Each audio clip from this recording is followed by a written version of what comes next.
Now, take a bite of this. No! Don't just hork it down. Too late.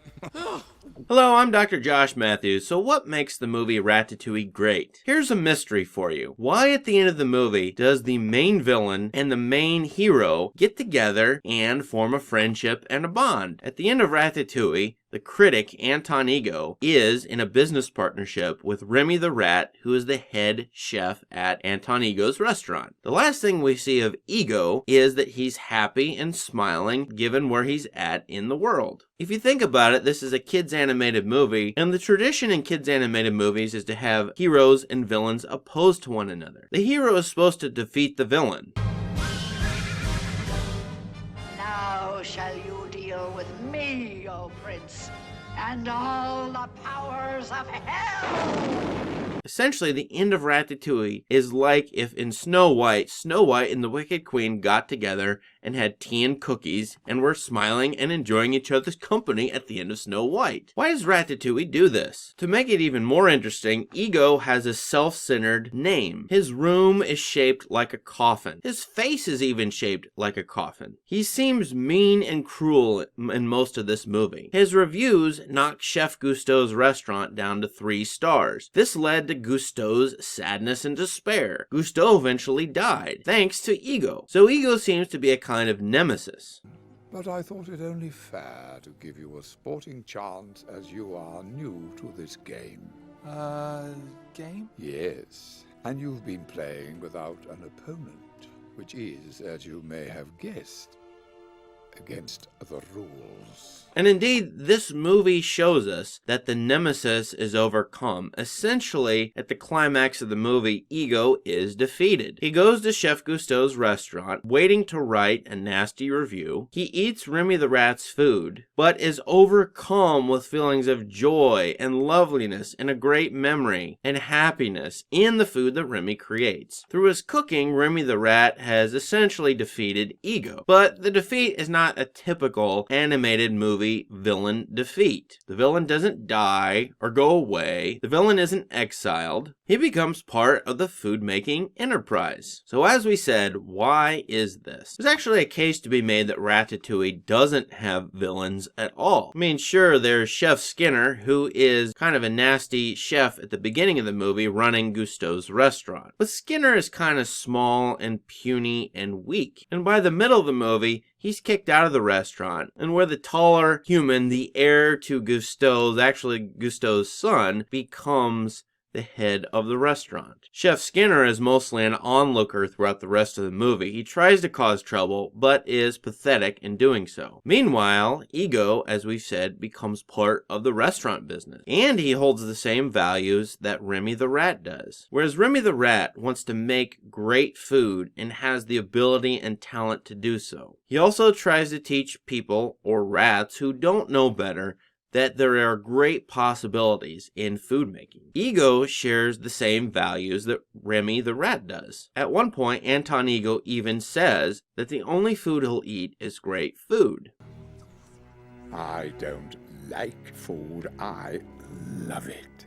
If I don't love it, I don't swallow. He has the highest of high standards, just like Remy the rat. In fact, the 2 people, besides maybe Chef Colette, the female chef in Gusteau'S restaurant, who hold high standards for food, who believe that food is at once aesthetic and beautiful and artistic and contains great possibilities for discovering new things and new experiences. Those 2 characters are the hero and maybe the villain. Remy and Ego. So maybe it's not right to see Ego as the antithesis to Remy. Maybe they're a lot alike, and what needs to happen in this story is they need to get together in the end, which is, of course, what happens. Now, it's worth talking about Ego as a critic. Is Ratatouille against critics of art. For example, movie reviewers who could negatively review Ratatouille. Anton Ego's final review of Gusteau'S restaurant is heartfelt and touching. It meditates on the critic's place in society,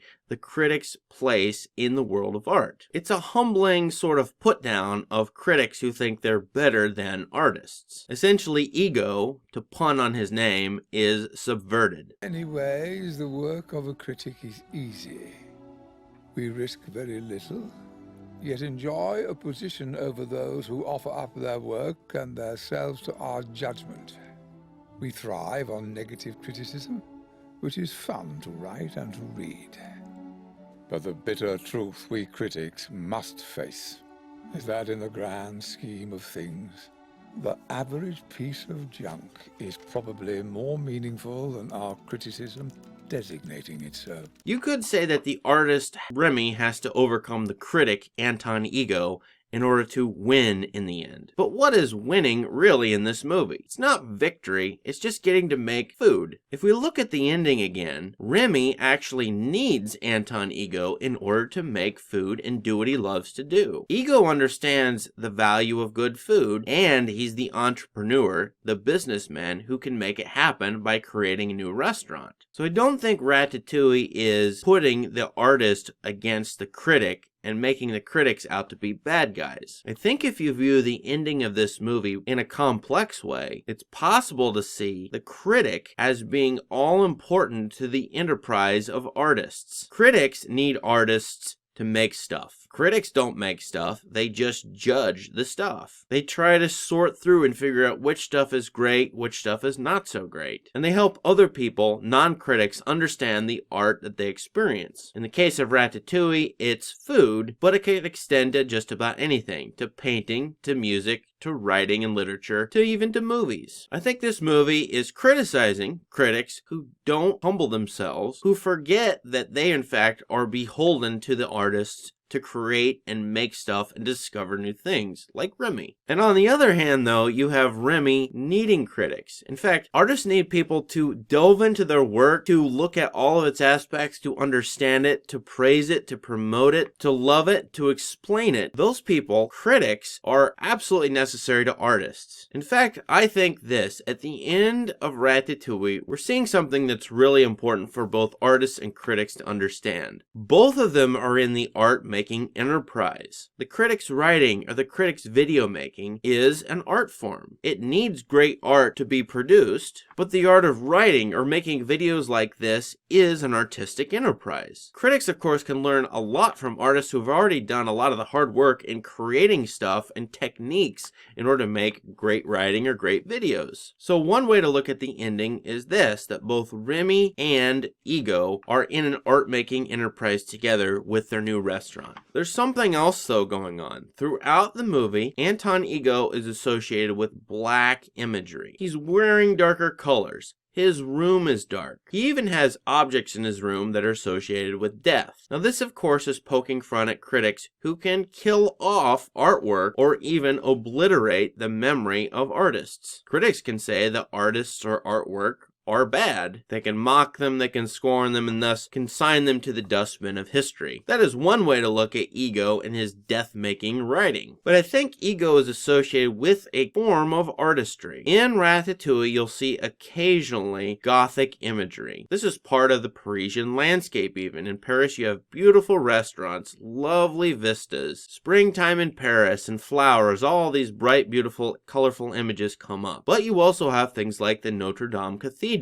It shows up occasionally in Ratatouille. Notre Dame is beautiful after all, but it's a Gothic cathedral. Now, I think Anton Ego is associated with Gothic imagery. The blackness, the darkness, the haunting beauty of the Gothic. That's a part of Ego's character. It's even a part of Paris, the Paris that Remy the Rat loves. Remy's an artist who's into bright, colorful foods. He likes vividness. He likes fireworks. He likes art that makes one happy and joyful. But that's not the only kind of art that there is. So if you take Ego, associated with the dark Gothic mode in literature and film and other things, and if you take Remy, who loves bright, colorful art, you're going to put them together in the end, and you'll have basically Paris in a nutshell. Ego, the Notre Dame Cathedral, with Remy, the bright, colorful Parisian springtime. These two things aren't antithesis, they go together really well. So to put all this together, we ask why Remy and Ego are together at the end of the movie.